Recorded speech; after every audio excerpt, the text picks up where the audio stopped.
এনেছে মন এতদিন স্বপ্নটা যেমন, বাস্তবতা যেন আজ হয়েছে তেমন।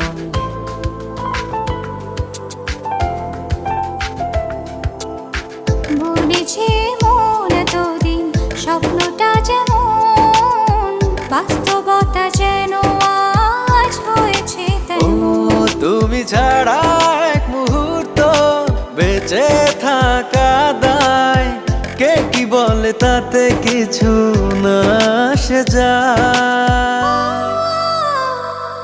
ভালো আছি ভালোবেসে তোমায়, সবচেয়ে বড় কথা হলো এটাই।